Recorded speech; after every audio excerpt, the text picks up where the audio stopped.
1867 Sports Show coming back at you for episode number Jesse Comfer this week.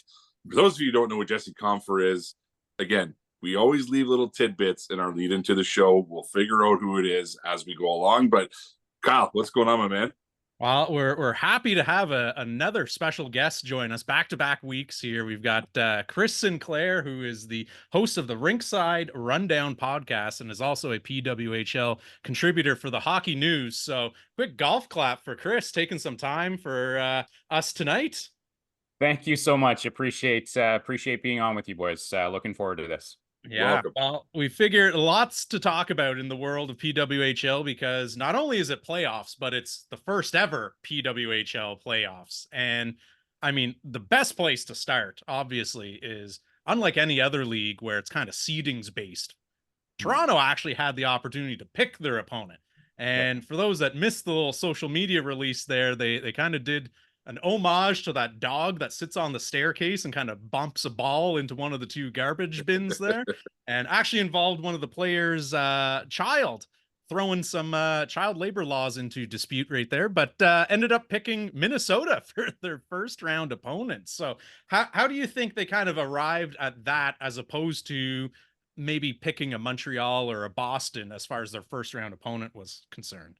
Yeah, so I think it comes down to a couple of things. I think, I was fortunate enough to be able to be on the call when they announced who they were going to pick. And one of their reasons that they gave was because of travel. Mm-hmm. That was a factor that went into this.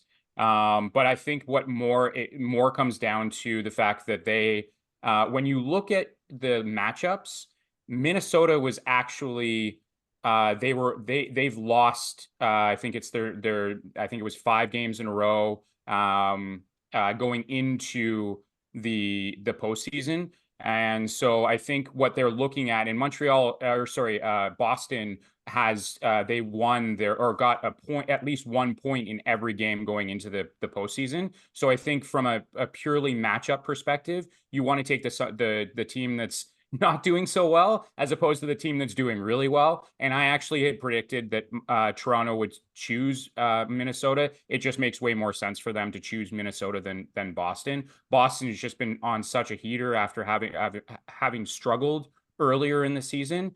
Boston is just they're someone that they're a dark horse, and maybe we'll get into that later on in this episode. But yeah, that's kind of, it makes total sense. It's purely wins and losses, who's on a winning streak, who's not on a losing streak. Those are some of the factors there. Yeah.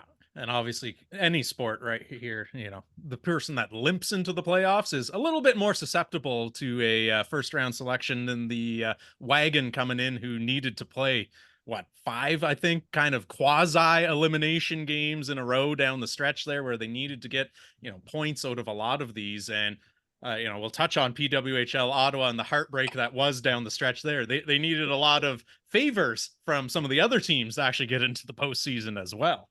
Yeah, but I think one of the cool things, and this is one of the really interesting aspects of the PWHL, is how innovative they are, right? They're not afraid to take chances. They're not afraid to try some crazy idea like, hey, why doesn't the first place team choose their their opponent from the 3rd and 4th seed? How cool would that be? The drama that comes with that, like now is, Boston going to be playing extra hard because they're like, hey, listen, Toronto didn't pick us. Why didn't they pick us? Well, now we're going to play extra hard because they should have chosen us, right? So I think that's an aspect of this league that doesn't necessarily go unnoticed, but certainly isn't, I don't think is spoken about enough. It's just that innovative perspective and creative ideas that really drive fan interest.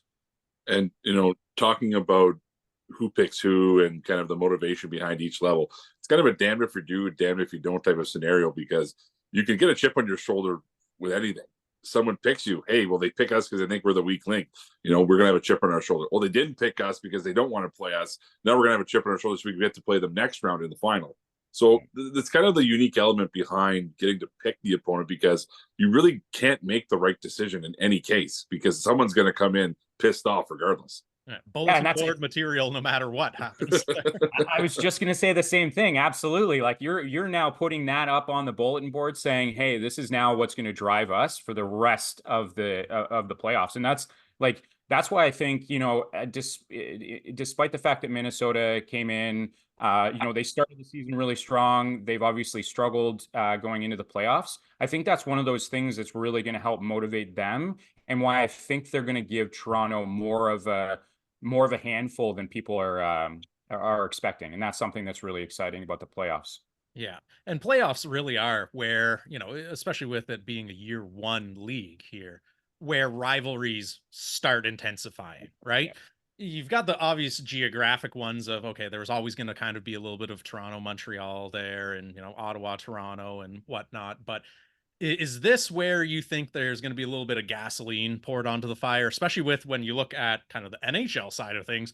Montreal, Boston, huge historic rivalry going on there. Now we flip over to the women's side of the PWHL. First time that these two clubs are going to be meeting in the postseason. Like, what are some of your, I guess, expectations in terms of intensity and pace of play going from the regular season to the postseason for the first time here?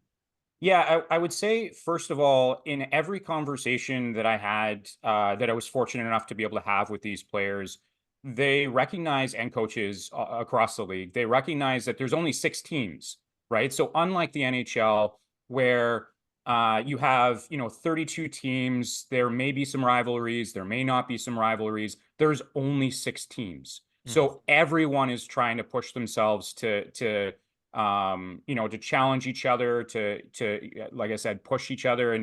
And so I think from that perspective, there's already innately rivalries.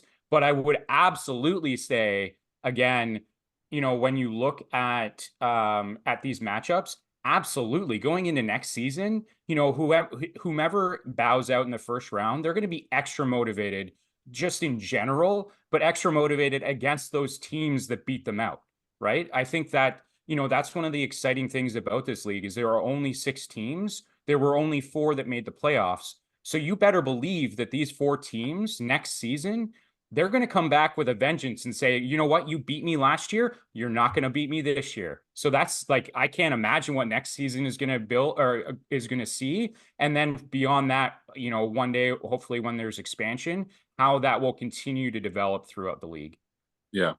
And Chris, to that point, and something that we were mentioning earlier of Boston being on that heater going into the playoffs, I want to expand on that a little bit, because obviously, them making the playoffs came at the expense of a team like Ottawa, who was in a very good spot once we went into that PWHL break. How disappointing is it on the other side now, where a team like Ottawa, who could have been making the playoffs, is now watching from the couch when they had, basically their hands on the wheel leading into the playoffs? Yeah. So first of all, what I'd say is that's still a sore spot for me. So bear with me. Yeah, Ottawa, they had 3 chances to be able to clinch that spot. Their destiny was in their own hands, and they weren't able to come through. Today was, I guess, the equivalent of the bag day, garbage bag day. For the league with the season ender presser. And a lot of them were like, you know what, we knew that we did this. We could have won these games and we didn't. So everyone that we spoke with, whether it was the GM, the coach, or we spoke with 6 players, all of them were saying, you know what, we're extra motivated to go into next season. Like, we're going to work extra hard this offseason so that next season, when puck drops, we've learned from these mistakes. We've learned from the missed opportunities that we had. And we're going to come back even stronger next season, both physically and mentally. There were so many lessons learned. And I can tell you all of them, just, and we can get into this as well, but like the off-ice stuff, the fans, all those sorts of things, they love that stuff. And they felt one of the things is that they felt like they let the city down because of how much passion and support there is here. So I think coming into next season, and, I don't know what changes are going to be made. I can predict things, but I would say this team is going to come into next season being absolutely incredibly motivated to be in that top four because they were in the top four and all they had to do was win one last game and they couldn't do it. Yeah. And it's, you know, an interesting spot that they find themselves in as well, too, because to your point right there, you know, I think the NHL could actually take a lot of lessons from the PWHL in terms of how they're allowing their players to have personalities and put themselves out there in the community and do the TikToks and this, that, and the other, right? It's not the typical pucks in deep and, you know, all the canned cliches that you hear 5,000 times in post-game availabilities across the men's side of the game. So there's definitely something to that. But at the same time, too, you know, we've seen how much this city has shown up to support that team. And I think it was the highest average attendance across the league there, near almost averaging a sellout every single game. So really, really impressive how quickly this community has embraced them. With it being a first year with those kind of kumbaya vibes, I think they get a pass. But just in a hockey sense, and I know you're a Sens fan as well too, so I don't need to relitigate the past 7 years on that front there. But I think there is a bit of a sore spot in terms of hockey in the nation's capital right now when it comes to on-ice performance. So I struggled with that. Well, do you be harsh on them because of the fact that, like you said, 3 games in a row, you win, you're in, and they fell short? Or is it, you know what, at the same time, it's an expansion franchise, it's a first year, they're still working out the kinks. I think if you would ask a lot of the players, right, they kind of expect the media to be a little bit harsh on them as far as like, yeah, we realize that we kind of dropped the ball here and be treated and held to that same standard as, you know, if the Ottawa Senators had 3 cracks at the playoffs and they whiffed on all 3 of them. Oh, but like Bruce Garriock would be in a tizzy. It would be the headline on every single, you know, talking head show. Bruce Garriock, you'd be in a tizzy. I'd never hear the end of this. Yeah, we would have a 6-part miniseries within the 1867 sports show on what happened there. But, you know, I'm falling somewhere between the two where I was really glad to see some of the clips that I think you even posted quite a few of them as well today from the players kind of acknowledging that and not brushing it off a la a Mitch Marner and kind of his exit interviews that just recently happened as well too. So it was really refreshing to see. But where did you kind of fall on that spectrum of, do we hold them accountable as professional athletes that they went 0 for 3 and whiffed versus, you know what, let's focus on the positives and this is a learning experience. They'll come in more motivated next year. Yeah, this is something I struggled with all season long, to be totally honest. You know, this is my first year covering a team. I've never done media before this year. And I've been a fan of women's hockey for 20, 25 years. And so I did struggle with, you know what? It's their first year. This is the first chance that they've had to have a pro league that's sustainable, that's clearly able to grow. Like, yes, there are storylines, absolutely, but I took the perspective that, again, this is their first season. Mhm. You know, not everything is going to be perfect, and you know, not to mention the fact that, you know, Ottawa focused so heavily when they drafted on defense, and then they lost 2 defenders and traded another one. That trade wasn't in it only happened to line up with an injury, so it wasn't intentional to trade away another defender, but there were injuries also that impacted this season. So what I wanted to do was, I'm someone who, and maybe people don't necessarily appreciate how positive I am, but I'm here to just like, this is a chance to be able to tell their stories. There's always time later on down the road to be like, you know what, you lost 3 in a row, you shouldn't have done that. There's always time for that. But right now it's about like, how exciting is this moment? The community came behind this team. You know, they had over 8,000 people 7 times throughout this season, average 74 plus 100 people every game, every home game. Like, there's just so much more positivity that we could be focused on. You know, there are always going to be those people who say, you know, they should have won, they should have won, they should have won. But it's like, didn't we all kind of win? Didn't we all kind of win? Because look at these, you know, despite their records, and despite the win or the loss at home, like, there were fans that were cheering until all of the players left the ice. So that's the kind of perspective I took. And I'm sure, I hope it never changes, at least for me, how I perceive, women's hockey and the growth of women's hockey in this market as well as others. But, there will be time for that. But right now, let's just celebrate and enjoy this, because this is absolutely an incredible moment, and it's only going to build from here. Yeah. And, unlike the NHL side of things, where draft lottery just took place this evening and, Ottawa picking 7th there, we had to rely on where the ping pong balls were going to fall. PWHL Ottawa kind of knew already as soon as they were eliminated where they were going to be selecting. And, some very intriguing names here. And I think there's 2 of them in particular at the top of that draft where they could be some very long-term fits with this club. Like, where do you see Ottawa entering into the next season's draft? Are they going forward? Is it going to be defense? Are they going off the board with a goaltender? Like, what do you kind of see them doing heading into 2024-25? So I'm going to break this into 2 different categories, because one, based on the GM Mike Hirschfeld's conversation today, it sounds as though they're leaning towards defense. They recognize that as being an opportunity, and it was. Now, again, injuries certainly impacted that. So that's kind of the impression that I got. He didn't explicitly say that, but that's kind of the impression that I got from there. What I would like is, I would like them to actually target a forward. And one forward in particular. Obviously, if the other one falls down to second, that would be great in Sarah Fillier. But I actually want them to target Sardakny. And the reason for that is that when you watch Ottawa's games, yes, defense was an issue.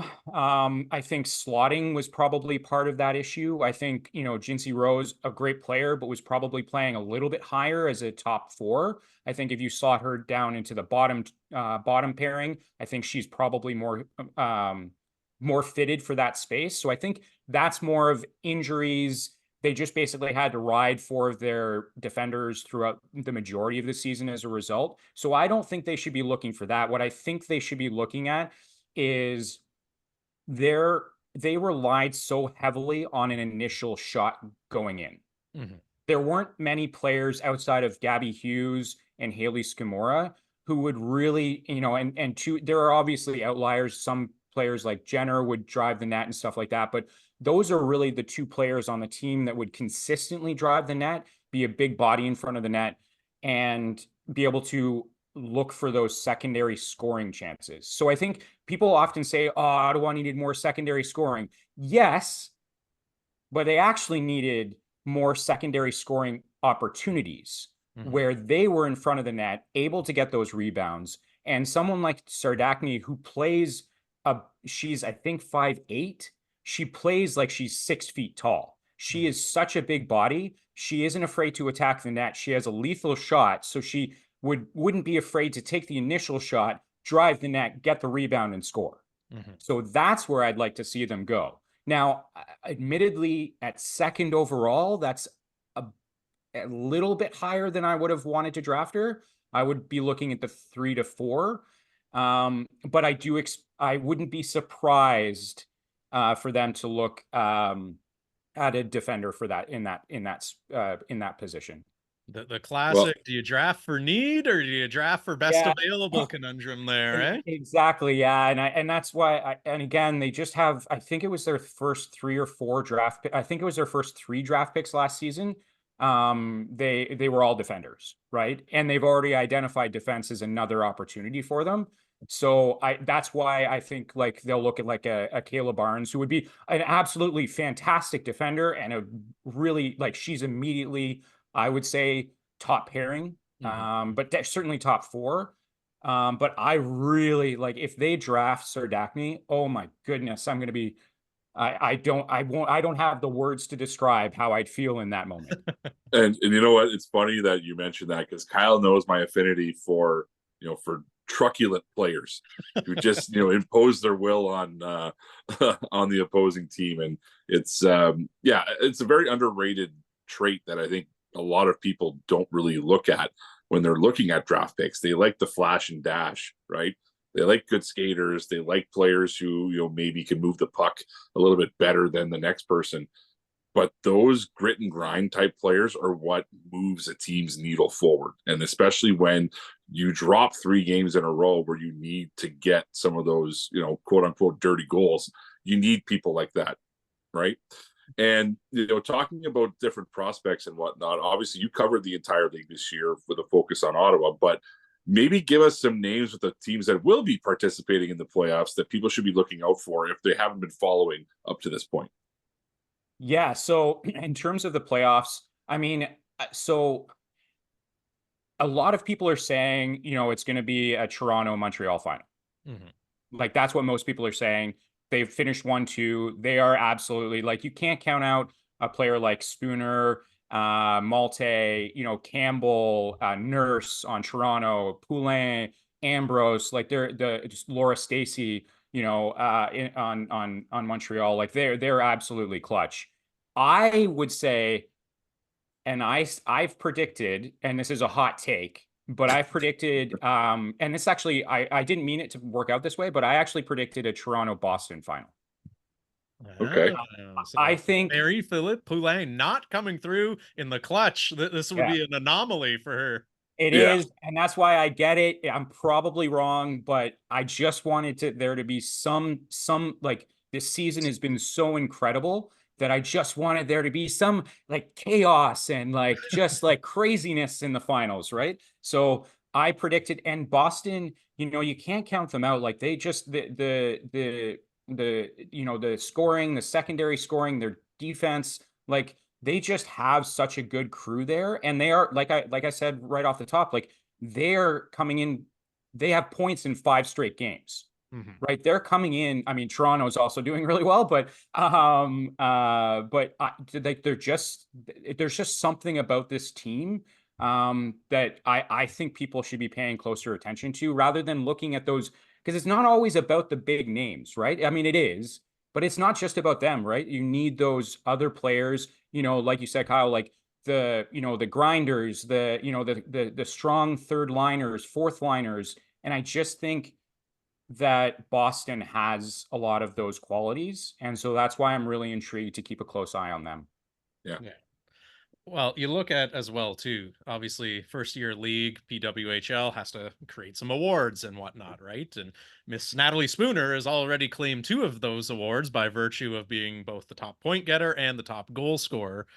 Before we get into the actual, who we think might actually walk away with some of the other individual accolades here, wanted to get your take on something that, is both makes sense from the sense of, all right, women trailblazers and they help pave the way. But in terms of a hockey sense, naming both the playoff MVP and the MVP award after 2 tennis players, what was your kind of reaction to that when they actually named, the Billie Jean King Award and the Ilana Kloss playoff MVP award for the inaugural class of 2023-24 PWHL awards?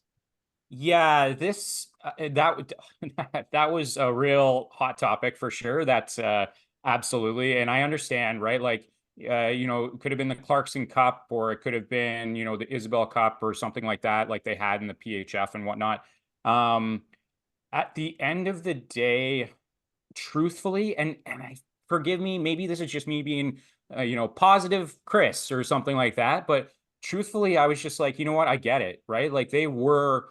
Yes, there are so many, you could have called it the Wickenheiser, MVP award or something like that, right? Like, there were absolutely a lot of players that you could have chosen, but truthfully, like, these are individuals that brought this league into existence.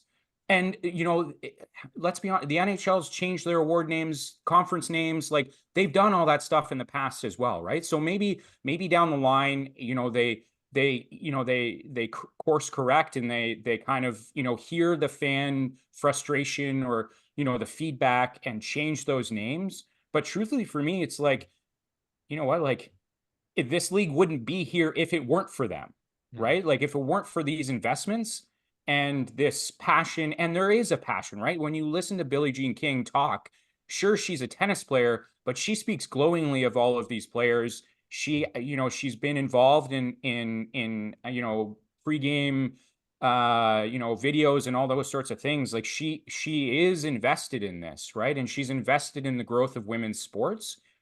Yes, again, just to clarify, I would have loved like a female hockey player, a name of a female hockey player, or a female who, a GM, or someone in management that had such an impact. But truthfully, for me, again, we literally wouldn't be having this very conversation if it weren't for those individuals. Yeah. And I've actually got a suggestion to kind of alleviate all of these concerns about who they're named after. I say the winner of each award gets the award named after them for the full calendar year following rotating cast of named trophies. 100%. Because again, the PWHL, they're not shy to kind of think outside the box and do things differently. I think they could really kind of corner our market with that. And that would be an extra incentive for these players to win these awards. So just a thought. Stock in some sort of an engraving company or something here? You just want to constantly change those nameplates? You think that I have stock in all these things. It's called having a creative mind, Kyle. Like I don't have any logic or reason behind it. It's just basically my brain working at a higher clip than yours. That's all. Yeah, which is why the first expansion team is coming from Stockholm, Sweden, ladies and gentlemen. The running bit on this show of Galaxy Brain Kyle over here. I love that idea, though. Like that's like when we talk about the creative. Don't encourage him, Chris. Yeah, sorry. Yeah, no, that was. It makes sense to a logical mind, Kyle. It makes sense to a logical mind. Yeah. Oh no. No, but I love like we've said a number of times, it's the creativity, the innovation, innovative ideas of this league. Like sure, I like that's the thing is I think like these awards, like they had to come up with a name because the playoffs were there, right? Like they can't just be like, here's the award for winning, right? Like they had to come up with something. So I think not to diminish the importance of these individuals who are part of it, but I wonder, I'm also curious to know, it's like, wow, there's got to be something. Like we can't just hand him an award and be like, hey, congratulations. It's like, no, this is like there's a name behind this, right? So like I said, like I can see these names changing 100 times. Like this, if this league is as successful as this first league or this first season was, there's tons of time to change it. Yeah, but Chris, you must have stock in an engraving company though, because your statement's going to change 100 times. There it is. Yeah. See, yeah, it's logical minds. We think alike. Logical minds. So, I mean, we don't need to get into the nitty gritty of, the community leader award and whatnot, which is, pretty subjective, and we probably the don't Kyle know Skinner half award. The things. Yeah, the Kyle Skinner award right there. But I think there are some ones that are worth discussing there, and maybe just doing a quick flyby on some of these here, and give us, if you've got a 1A, 1B, or a clear, it's probably going to be this person, let us know. But coach of the year, who do you think stood out the most behind the bench in the inaugural season? I'm actually and I know this is supposed to be just a quick flyby. I think it's going to be Troy Ryan out of Toronto. I just think how he turned the season around, the 11-game winning streak. Those are things you just can't deny. My vote is actually for Courtney Kessel out of Boston. Not to, I know it sounds like I have a bias towards Boston, but yeah. No, I just think that the way that she was able to navigate the struggles. They also made a couple of trades and things like that. Like, I just think she was able to get people to buy in, the players to buy in. So that's my sleeper pick, but I think it's going to be Troy Ryan. Yeah. What about forward of the year? Are you going with the points and goal scoring leader, or is Marie-Philippe Poulin kind of nipping at her heels in your mind? Where are you going on that front? Yeah, that's a great question. I really don't want 3 of the awards to go to the same player, but it's hard to deny how much of an impact Spooner had on with Toronto and had on this league. So I would say if we're doing like 1A, 1B, it's Spooner, and then to your point, Poulin. Yeah. terms of goalie, a bit of an interesting one here as well too, because there was a lot of, very reminiscent of the 1980s and early 90s where goaltenders are the starter is doing almost all of the legwork here and the backup gets maybe one or two starts. But in your mind, are you going with the philosophy of we're going to reward team success as far as, okay, this goaltender has great stats because they're playing on, a team that did very well? Or are you going in just a strictly individual sense because there's some sleeper buzz around Schroeder, even though she played on statistically the worst team in the PWHL this season? So what direction are you leaning there? I am so glad you brought up Schroeder. She is my pick. She may have actually, I looked into this and she played obviously on the worst team in the league, but she actually has a better save percentage than Kristen Campbell. I think it'll be Kristen Campbell just based off of number of starts and a number of other factors, obviously, as well. But I actually want it to be Schroeder.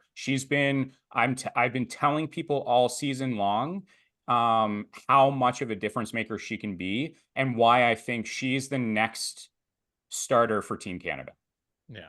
Well, again, too, even though they had the worst record in the league, you can make the argument that they would have been on the receiving end of a ton more lopsided scores if she wasn't between the pipes there, because there was no shortage of 2-on-1s coming her way and shots from high danger areas. And so although she might not have gotten the wins there, she was standing on her head most nights. Yeah, and that's the thing that people are going to look at your stats, right? They're not going to necessarily always look at the bigger picture. And when you think about Toronto, like look at that lineup. First of all, it's awesome. Secondly, 90% of them already play together with Team Canada, and probably a bit of an exaggeration, but a lot of the players already know Troy Ryan's systems, right? So when you have a defense core that's led by Fost and Larocque, like you're already better than the majority of the rest of the league, right? So that's why I'm thinking, Schroeder, for what she was able to do, have a better save percentage despite being on a worse team. Like you can't deny how much of an impact she had in that space, right? So that's why she's my pick. Again, like I said, it'll probably be Campbell, but I would be stoked if it was Schroeder. So interesting you brought her up. I appreciate that. Well, if we go to the blue line in front of said goaltenders there, a lot of the buzz right now is around Ambrose winning that. Is it kind of her award to lose in your mind, or any dark horses there? Yeah, I would say, I believe it's Ella Shelton she's technically in terms of points higher than Ambrose, but it's Ambrose's to lose. I can't imagine, like, I don't even really have a dark horse in this one. I can't, like, just the way that she's able to control the play, how confident she is with her breakouts, her passes, like, I can't imagine there being someone who would win that. So unfortunately, I have to go with what everyone's expecting. But yeah, it's going to be Ambrose. Hey, it's just like March Madness. Sometimes chalk rocks and the favorite moves on, right? Yeah, So yeah. But the one I'm most intrigued by here is the rookie of the year conversation, right? Because for those that don't know, I mean, technically you make the case everyone's a rookie, right? First year league, so first year playing in it, but there are actually criteria that players needed to match in order to be eligible and whatnot. So is it kind of a 3-horse race here, or do you see this being a clear-cut favorite amongst sort of that group out of, the Maltese, the Zumwickels, the Taylor Heises? Like, where are you kind of leaning in terms of the standout rookie?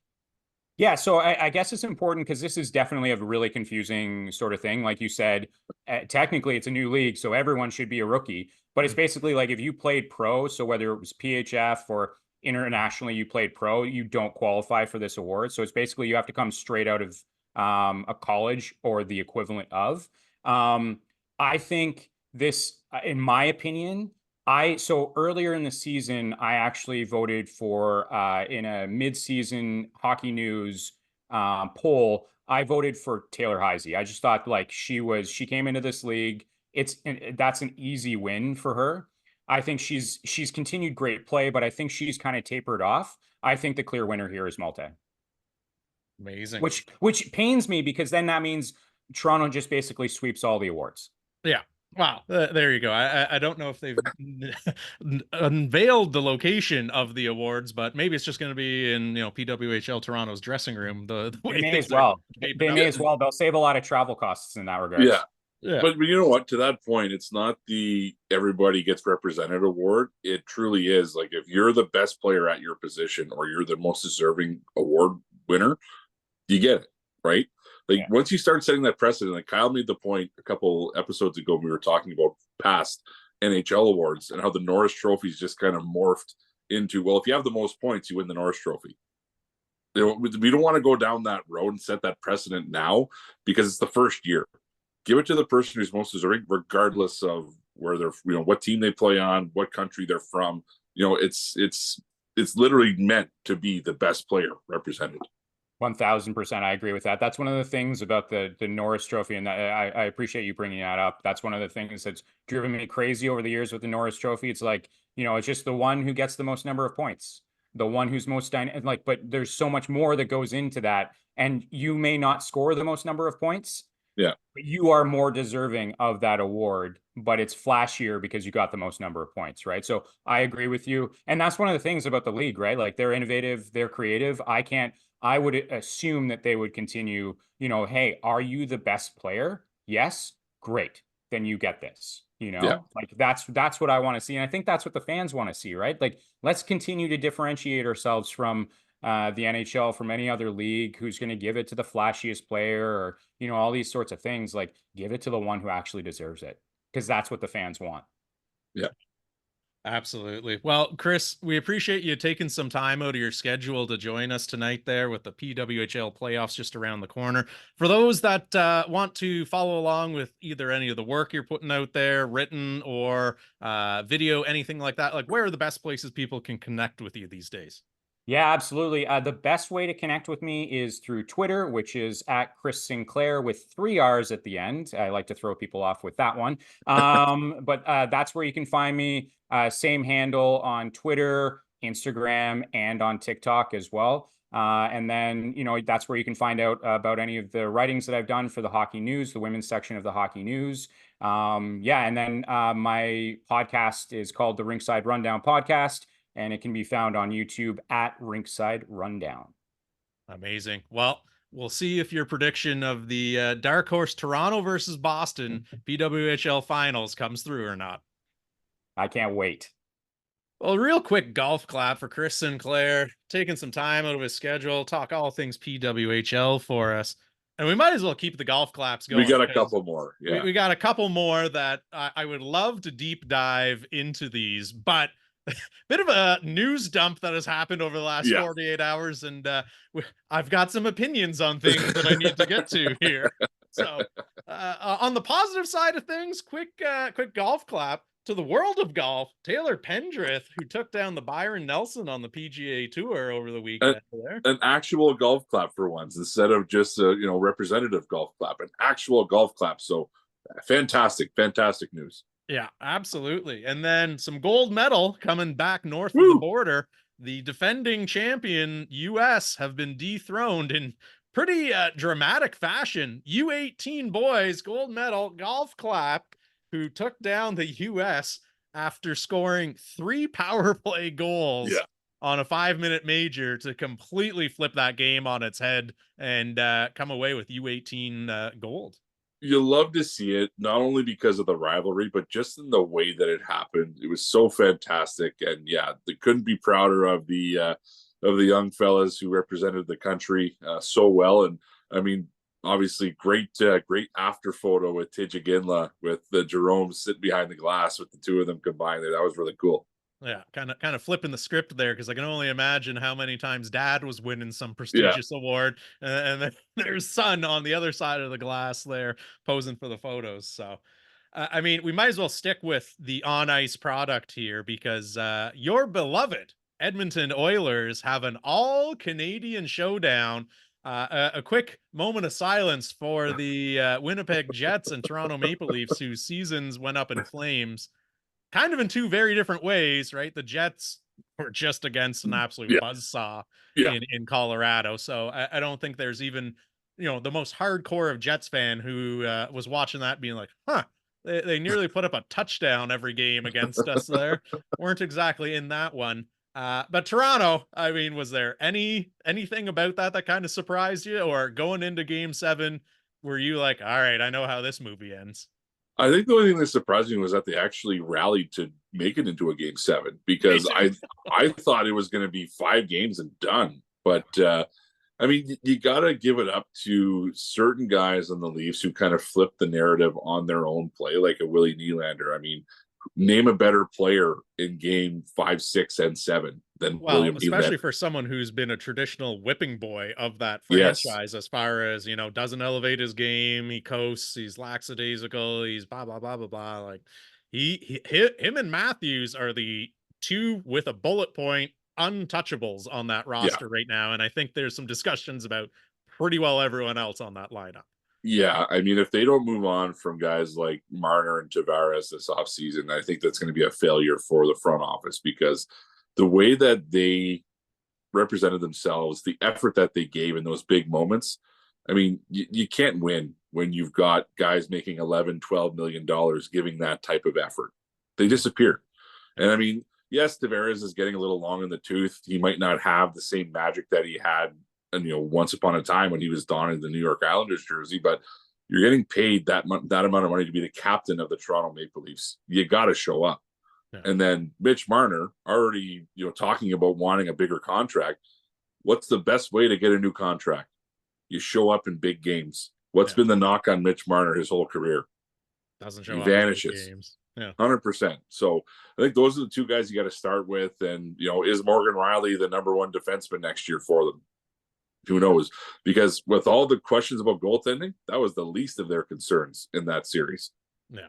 Yeah, it'll be interesting to see what happens with all the no move clauses that they perhaps regret attaching to all of these big money contracts. Thank you, Kyle Dubas. Yeah, but I mean, we go back out west, and the 2 remaining Canadian franchises here. I think just about everyone and their grandmother, in terms of expert picks, is picking Oilers in either 5 or 6. Do you see it as easy a series as that, or do you think people are severely underestimating the Vancouver Canucks? I mean, you have to give the Vancouver Canucks their props. I mean, they've made it this far. They actually won their first round series against a very scrappy Nashville Predator team with their 3rd string goaltender. That's not an easy thing to do. I mean, and on that point too, here, before we move on from Nashville, I think what a lot of people don't realize about that is Nashville stunk to high heaven the first half of the year. But if you look at, I think it was something from January 1st onwards, they had the 3rd best record in the entire NHL. So this isn't a case of, oh yeah, first is playing the, this also ran here. Like they were coming in pretty hot. And, I made the comment a few episodes ago, as far as they're kind of they're happy to be here team. Well, I still believe that, but they, I think, surprised people, myself included, with just how frisky they really were in that series. They really had nothing to lose. They were playing with house money. And to your point, them being as good as they were the second half of the season, the fact that Vancouver kind of flipped the narrative on Nashville and played Nashville Predator style hockey and won those games, I think that bodes really well for their confidence going into this series against Edmonton, because Vancouver is winning all their games 6-4 in the regular season. They weren't going through these 2-1, 1-0 games, right? Whenever you can go through some of those games, it builds your confidence as a defensive team. Mm-hmm. And when you can turn on at any time and score goals, well, if you can now master the defensive side of things, you're going to be in a great position regardless of who's in the net. And I think that now they know they can win with whoever they roll out and in between the pipes. It's going to give them a little bit of a leg up because people are going to underestimate them. But going over to the other side, I think the way that Edmonton really handled LA in that first series really showed a lot of maturity in that group, because you've seen in the past, yes, they've been a better team than LA, but what always happens? LA gets up on them early. They have to claw their way back. It goes to 7 games, and then they just, their talent takes over and they win. They kind of, put their foot on their neck a little bit when they smelled a little blood. So The fact that Edmonton got through that series as unscathed as they did, and in years past, Connor McDavid was kind of shut down against LA. They had, his number with that 1-3-1 system that they employed. If you watch that series, no one could touch Connor McDavid in that series. He was just playing at another level. And as a fan of the team, you really hope that he's taking that next step up to become that, Gretzky's Oilers needed to lose, a few years before in a really heartbreaking fashion in order to take that next step up. And that's when you saw Gretzky really kind of explode in the playoffs. I think we're starting to see that with McDavid. Draisaitl has always been the warhorse in the playoffs. He's the guy that they've leaned on. You're seeing guys like Zach Hyman, every time you think that he's already outplayed his contract, he does more to outplay his contract. Evander Kane stepped up. He's playing better than he did all season. Nugent Hopkins is steadying force back there. And their defensive core, like I mentioned, when we gave the playoff preview, they played extremely well, 1 through 6. So you get those games from the defense, you get those games from the top guys, the third, the second, third, fourth line guys, and then Skinner's playing pretty damn well right now too.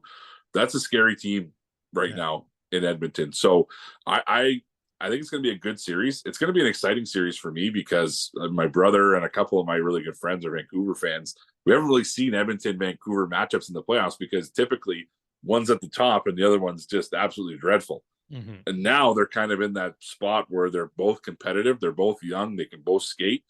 I think it's going to be an exciting series and one that a lot of people aren't expecting. Yeah. Well, when we were just talking to Chris and he kept talking about that net front presence and, a player who's got a great first shot, can drive to the net, but is also there to just bang in those dirty goals. Like every time he was giving an analogy, I was like, that's Zach Hyman. That's Zach Hyman. Right. And those are the types of players that you need, especially in the postseason, because very rarely are you going to get that beautiful end-to-end, Mario Lemieux against the North Stars, split the defense 7 ways from Sunday style rushes. A lot of the games are won and lost in ugly fashion. Like even just look at, Boston beating Toronto. It was just a defensive miscue as far as Nylander stopped skating. Marner was not back checking or picking up a man, and Riley was caught flat-footed, and that's what allowed Pasta to get in there untouched and score, right? So it's these little miscues that turn into big things, and I don't know how to kind of phrase it any better than in years past, and it was nothing that they said, it was just a look that they had. Edmonton looked afraid to make mistakes in the postseason. They played conservatively. They played not to win the game, but trying not to lose the game. And I think this year they are both on the ice, off the ice, in their interactions with the media, everything. Like there's a different aura about this team right now. Like Connor McDavid has always kind of been the, he's looking a little bit gaunt out there because, they're riding him too hard and he seems frustrated and, oh my goodness, he's got a, big contract. Is he going to ask for a trade? Is he going to force his way out of town? Like now it's very much a team on a mission and they all are pulling in the same direction.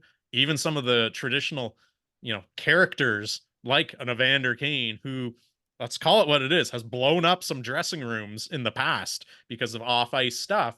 Like they all seem to be in lockstep with one another.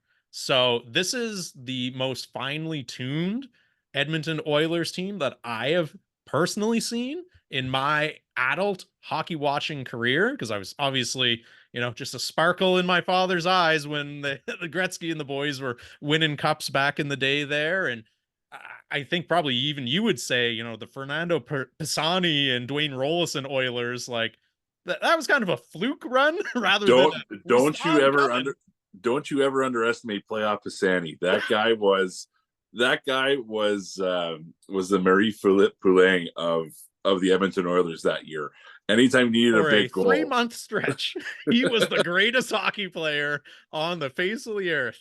Can we just kind of take a step back and just kind of show some love to that underdog team? Because, I mean, you look from top to bottom, Ryan Smith is the biggest star on that team.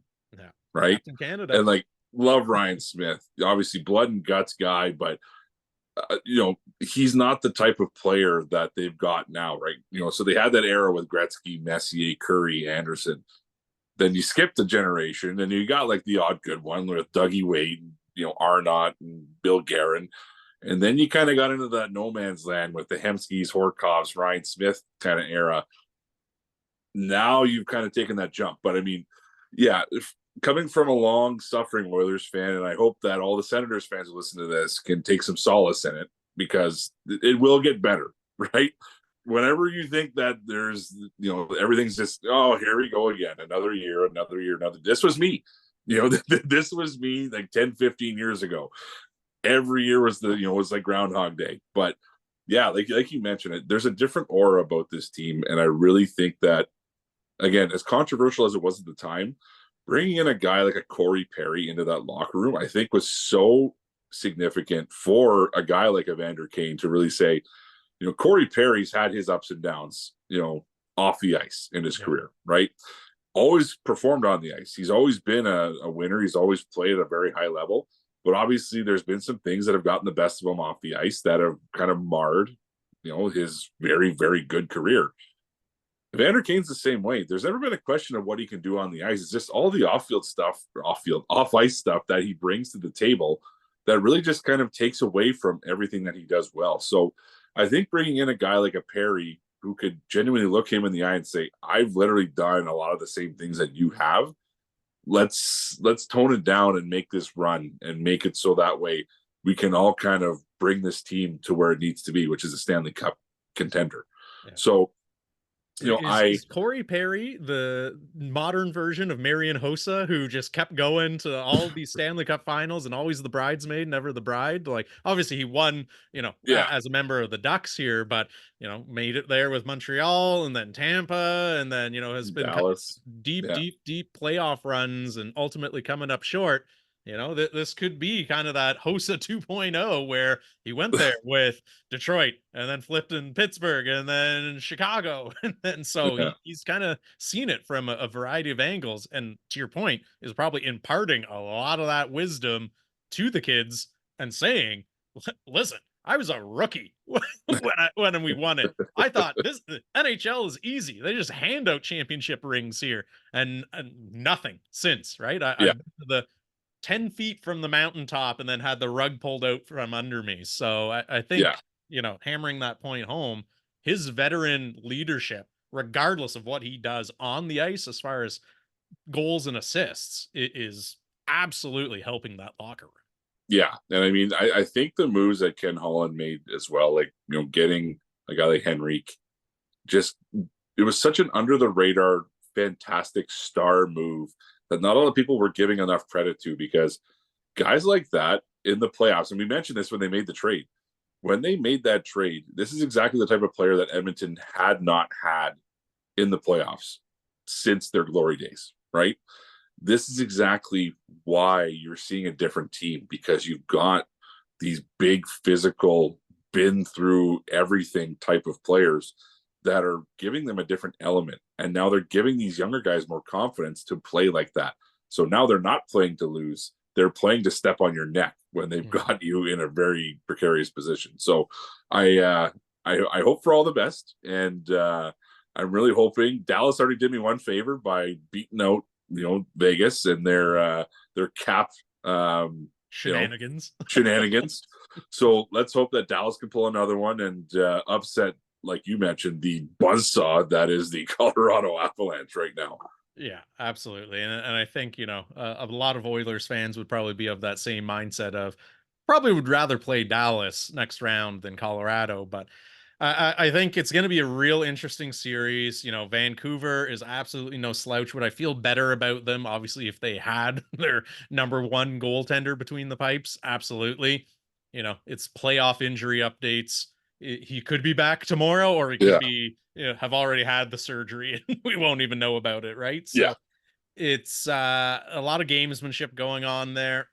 I would just love to see this be high scoring affair that goes kind of the distance, just from a hockey fan's perspective. I'm sure you would love it to be 4-0, clean sweep here, but I kind of want to see some fan bases get a little bit riled up and, renew some of those rivalries out western Sure. because, as you said, the Battle of Alberta, it doesn't matter how bad the Flames are or the Oilers, that's always got some juice to it.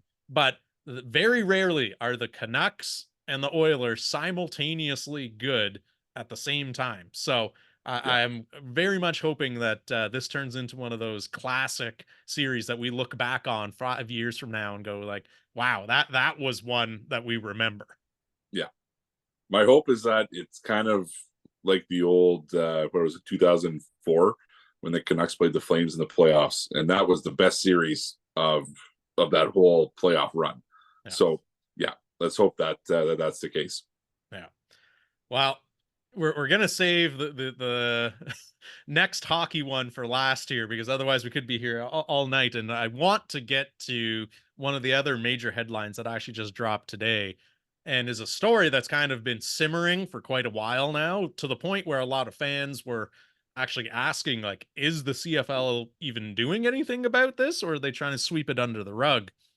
And that is Toronto Argonauts quarterback Chad Kelly has been suspended for the entirety of the preseason and a quote minimum of 9 games. So half the season, but he's also got some boxes to check off in terms of, going to the right counseling and showing remorse and showing some betterment is the word the league used in their press release today before he ultimately gets reinstated. So Mhm. what was your reaction when you first saw, and I know it was at dinespressbox.com that you saw Of that course. headline, that Kelly was indeed going to be missing 50% of the season at a minimum?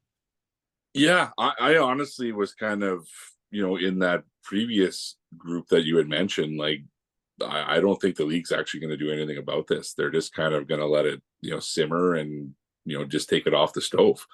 But anytime you've got some of these allegations, and I mean, there's been a lot of smoke behind this whole thing. And again, it's still a matter of, a person versus person scenario, right? Someone says something and alleges that something happened against someone else. Someone denies that fact and say that, well, this person actually did this. So I think if you follow the cookie crumbs enough, you can kind of paint your own picture as to what actually did happen. But again, we're not here to cast any judgment on anyone. But I think from the league disciplinary perspective, I think this is a good step in the right direction. Did I think that he was going to get 9 games? No. But I like the fact that they're setting a strong precedent, because this is obviously something that is very serious and you need to take a hard stance on, because you can't have this stuff happen. And if something actually did happen and there was no suspension or anything from a disciplinary perspective that came down, well, that's just a situation that you never want to be in. Like we spoke to it very early on in the show with the way that Hockey Canada handled the sexual assault allegations back in 2018. It's a difficult scenario to put yourself in, but it's even more difficult if you do nothing about it and don't kind of address it head on. Yeah. Right. So the fact that the CFL, who, think of them what you will, but there have been some times where they've kind of looked the other way or not really addressed something this serious and looked it in the eye. So I applaud them. I really do give them, the applause to, hey, this was a serious situation. We've, did all the, the fact finding that we needed to do to determine what length of suspension that we were going to give him. And we determined that this was appropriate at the time. So I know that's kind of a political, non-answer, but at the end of the day, like I said, I think that it's a good step in the right direction. And at the very least, you've made people really try to think about how to change their own behavior when it comes to dealing with people inside of an organization, because how fast that can snowball. Yeah, absolutely. And I think, for anyone who's been listening to this show, I have been fairly critical of the CFL on multiple fronts.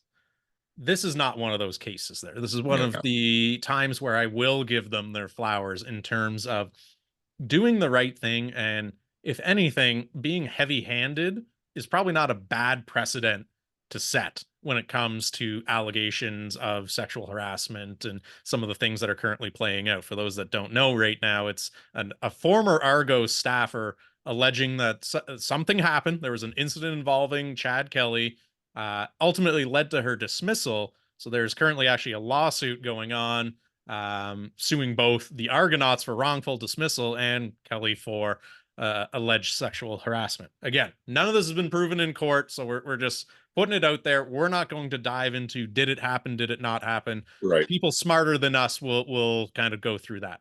What Don't I say will, smarter. People who are paid to handle those situations will handle it. People who have spent more time in law school than either you or I, than my one elective law class I took at university.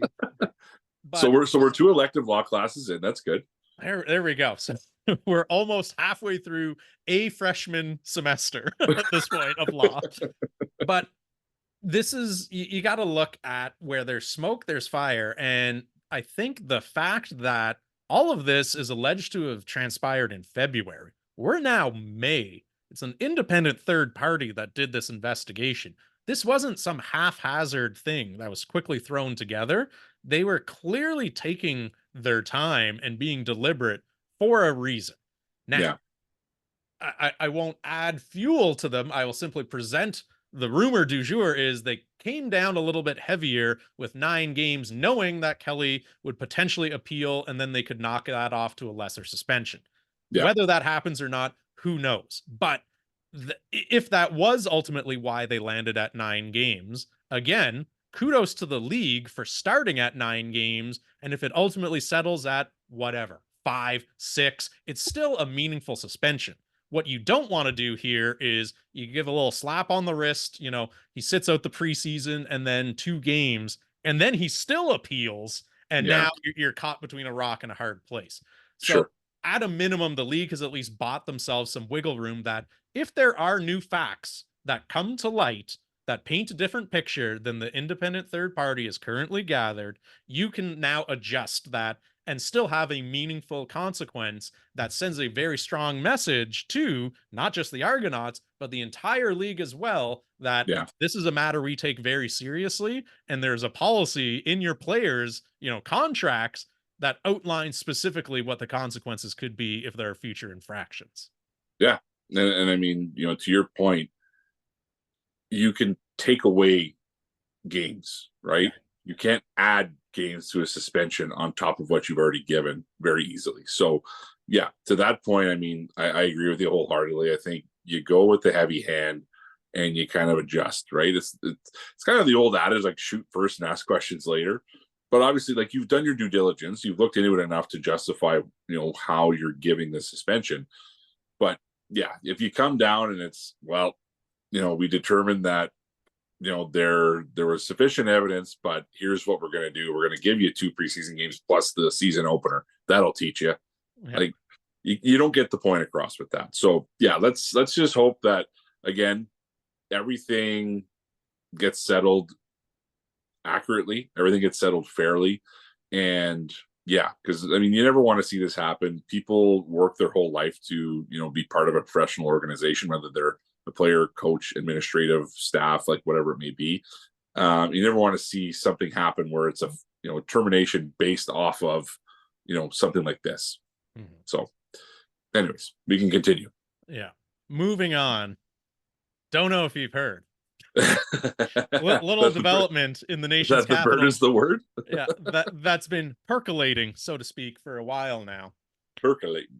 And before I get into my take on it, as an objective outsider who has absolutely no care in the world as to who the Ottawa Senators name as their head coach, what was your take on former Vancouver Canucks head coach, so double Canadian ties here, and interim New Jersey Devils coach as well too? Travis Green is the new head coach of the Ottawa Senators. Again, being as neutral as I am in this whole scenario, I also know a little bit more than the average person about the Senators because of not only my time working for them, but living in Ottawa for, the last, decade plus. So when I first heard that the rumor was Travis Green was, a finalist, I said, oh, that's a strange name to, never heard his name kind of leading up to this whole process. And then it kind of came out that, oh, well, this is actually happening. Like Travis Green is going to take the job and he's going to be the guy. So I never want to cast somebody in a certain light who's only had a limited amount of experience because you never know what the circumstances are when you take on a specific position, right? Obviously, Travis Green coached the Vancouver Canucks. What it was 5 years that he was there. Mm-hmm. They made the playoffs once. Mm-hmm. And at the end of the day, you can look at, like we were just talking about, Vancouver was not really the Vancouver Canucks that they are now, right? They went from Travis Green to an interim coach, and they brought in Bruce Boudreau, and now they're with Rick Tocchet. So you can kind of see the transformation of coaching staff, going, in the direction of where Vancouver is now. But it all started with a guy like Travis Green. And to me, I look at this hire as being, isn't this the same as bringing in a DJ Smith a few years ago, who has a good track record of coaching, in DJ Smith's case, junior. In Travis Green's case, it was the AHL. He had a lot of success with the Toronto Marlies. And it really comes down to, obviously, there was something that came out in that process that really made Travis Green stand out to Steve Staios and the upper management. Now, you can say, well, this is just them kind of taking the easy way out, not paying the coach that they should have got all along, like a Bruce Boudreau or a Craig Berube or whoever it may be, because they're taking the cheap way out.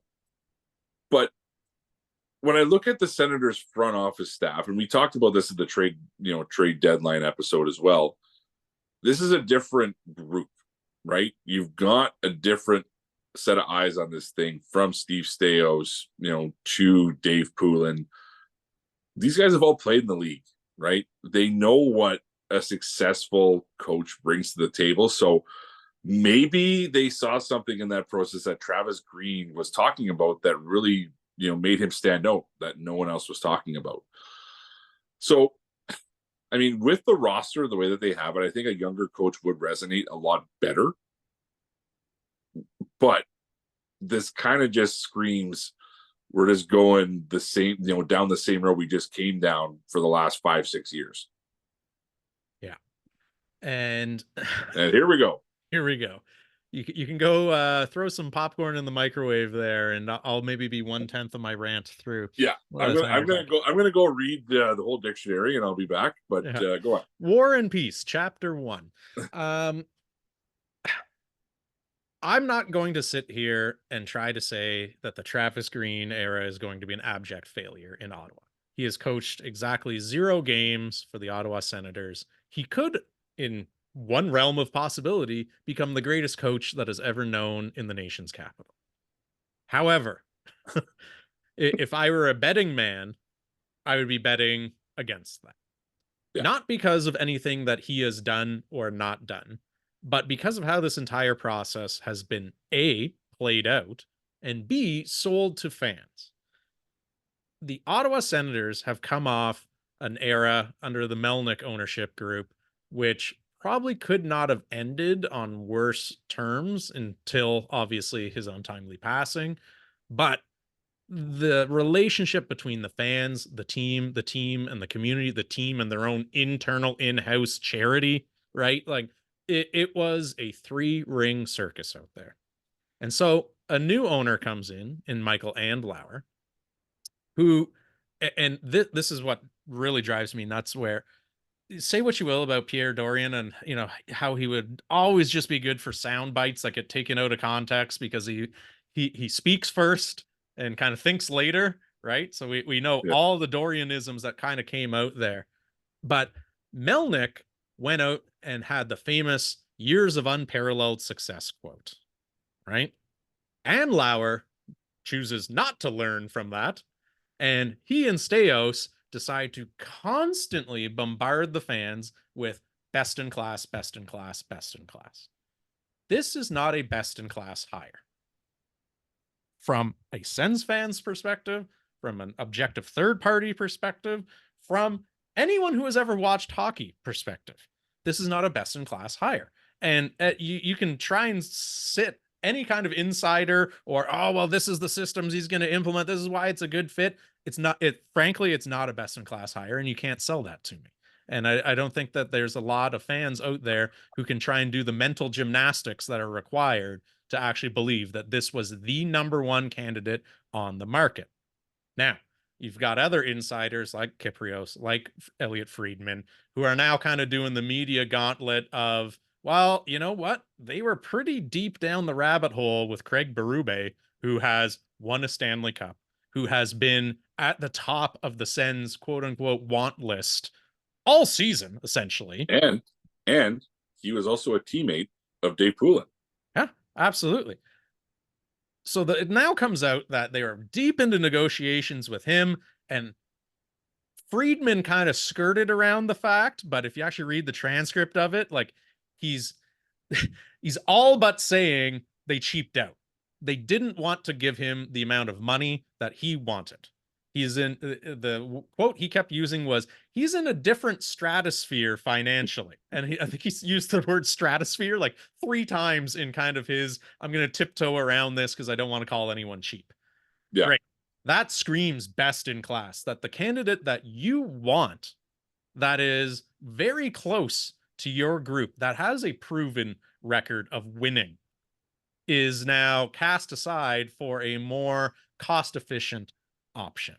And the reason that is upsetting to every Sens fan, and I think all you have to do is log online and see the kind of vitriol that was going on there. I'm not at that end of the spectrum, but I can see why people are so upset, right? Because that reeks of a Melnyk era move. We're going to go with a professional hire on a budget. Now, you can say what you want about the Sens approach in terms of, well, you know what, DJ was too buddy with him, and Travis Green, guess what? His training camps are notorious for bag skates, for guys puking on the ice, for guys being challenged, you know, physically, emotionally, mentally. Great. But that also wears pretty thin pretty quickly as well, too. John Tortorella. Yeah. It bounces around, right? Like these guys have small shelf lives. So you've got someone who probably will get some initial success, and hopefully we can avoid the annual November swoon where they go like 1-13 every November and essentially just torpedo their chances of making the playoffs before we're even in the home stretch. Perhaps you avoid that, but you cannot sit there and say that everything that you have been preaching as far as best in class, we're taking our time to evaluate. Well, guess what?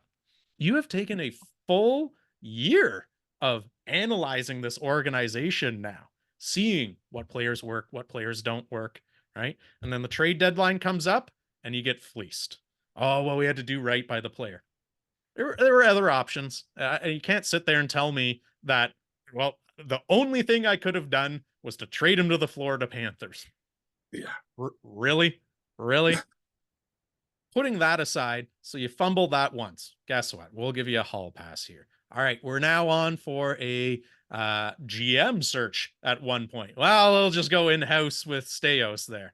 Okay, fine. You know, we'll see how that kind of goes there. Oh, we're doing a head coach search. Oh, well, our number one guy was allegedly too expensive. So now we're going to go with Travis Green, who has a career losing record. His only championship is a WHL championship with the Portland Winterhawks, and didn't even win the Memorial Cup that year. So it's the equivalent of being the Western Conference winners.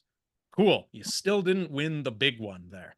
So how you can then have a press release that is titled "Got Our Guy" and expect the Senators fan base to just sit there and smile and say, great, we're pumped about it, is laughable of a junior franchise, let alone a professional NHL club. Well, I'll give you a golf clap for maintaining your composure through that entire rant. And I wouldn't even call it a rant. That was actually a very well thought out opinion based on fact.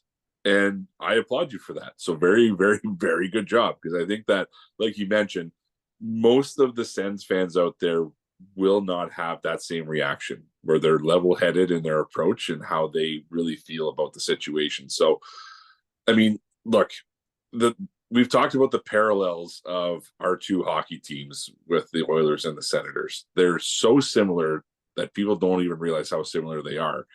This was literally the Edmonton Oilers 10 years ago.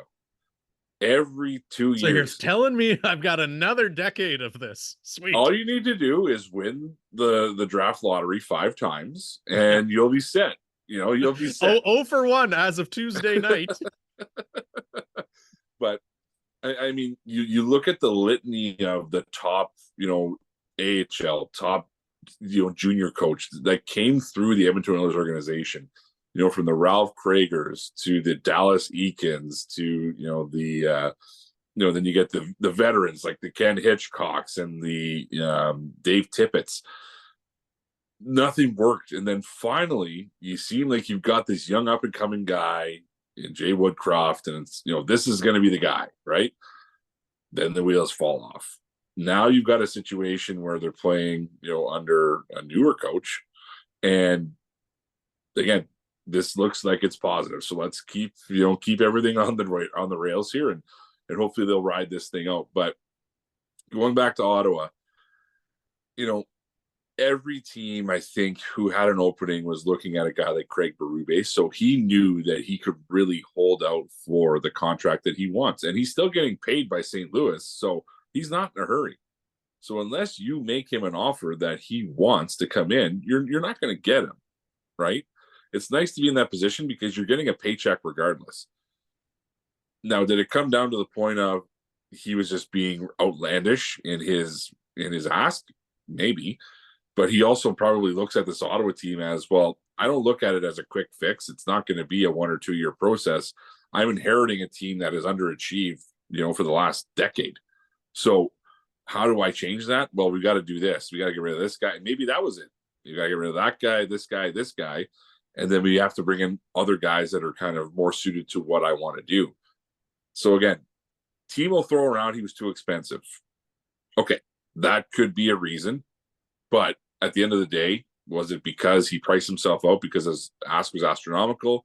Did he price himself out because you have a budget that you're operating within and you didn't want to exceed that budget?